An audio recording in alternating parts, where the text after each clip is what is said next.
Hello, friends. Welcome to Creative Medicine. In this lecture, we will learn about Aspirin in a patient with diabetes mellitus. In diabetes mellitus, the aspirin can result in hypoglycemia or it can result in hyperglycemia.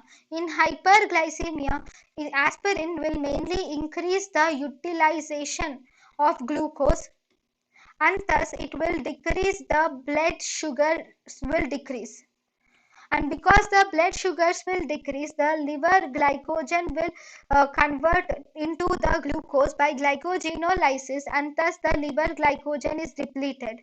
Aspirin can also cause hyperglycemia, especially at the toxic doses. Because at toxic doses, this will cause stimulation of sympathetic system, which will result in release of adrenaline and corticosteroids, which causes hyperglycemia. thank you and thank you for watching.